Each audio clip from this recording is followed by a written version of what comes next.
상담이 있었는데 네. 뭐 실제적으로 이제 주택 시장에 대한 뭐 고민들이 좀 더 많아진 건 사실인 것 같습니다. 그 중에서도 이 주택의 여부를 좀 따질 수 있는 그런 고민이 좀 들어와 있어서 우리 시청자분들하고 좀 공유하면 좋을 것 같아서 일단 그 고민 내용 한번 일단 보시겠습니다. 안녕하세요. 수원에 있는 아파트를 매수해서 살고 있습니다. 요즘 오피스텔에 투자해볼까 하는데 그렇게 되면 1가구 2주택자가 되는 건가요? 내용 일단 살펴보니까요, 수원에 아파트 한 채를 좀 보유하고 계시는데, 거기에 이제 오피스텔을 지금 하나를 더 갖고 계신가 봐요. 근데 이 오피스텔이라고 하는 것을 좀 우리 일반 분들이 볼 때는, 어떤 경우에는 주택이 되다 보니까, 이것도 1가구 2주택에 해당이 되느냐, 이제 이런 질문이신 것 같아요. 그래서, 실제 지금 이 답변에 대한 부분을 볼 때는요, 그럴 수도 있고 아닐 수도 있다라는 조금 50대 50이라는 얘기를 좀 드리겠는데, 자, 이유가요.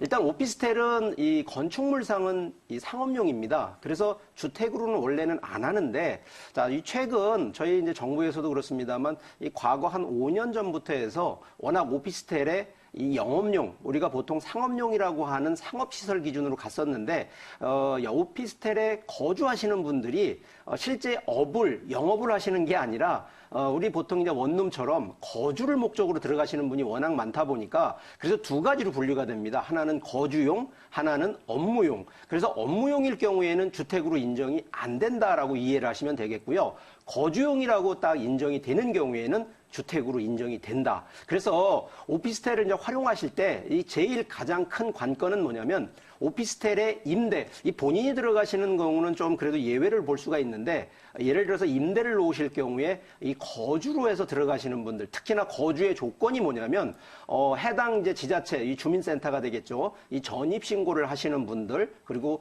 대부분 이제 보통 그 최근에 이 정부에서 세제 혜택을 준 게 뭐냐면 임차인들도 연말 가서 월세에 대한 부분을 연말정산으로 신청하는 경우가 이제 만들어졌거든요. 그래서 그 실제 임차인 중에 연말정산이 들어가게 되면 결국은 이제 세금을 환급을 받다 보니까 이 집주인, 이 해당 오피스텔 주인 입장에서는 그 세금을 줘야 되는 부분. 그래서 결국은 주거용으로 인정이 된다는 거죠. 이럴 경우에는 2주택에 해당이 되기 때문에 그래서 보통 임대를 어느 쪽으로 놓느냐에 따라서 주택으로 인정되느냐 안 되느냐라는 부분이 좀 있으니까 이런 부분들 좀 꼼꼼히 살펴보시고요. 뭐 가능하시다면 오피스텔은요, 뭐 주택으로 되든 안 되든 뭐 2주택이라 그래서 큰 문제가 되지는 않습니다. 실제 뭐 주택수에 따져서 양도소득세를 절감하는 이런 절감을 생각하시겠습니다만 아시겠지만 오피스텔이요, 그냥 임대사업자 등록하시는 게 더 오히려 바람직하니까 사업자 등록을 하셔서 임대 수익으로 좀 활용하시는 이런 전략 가지시라는 제안 드리겠습니다. 네, 일단 오피스텔은 두 가지로 분류를 해주셨습니다. 업무용과 거주용으로 구분했을 때 거주용의 경우에는 1가구 2주택이 될 수 있다라고 말씀을 좀 해주셨고요.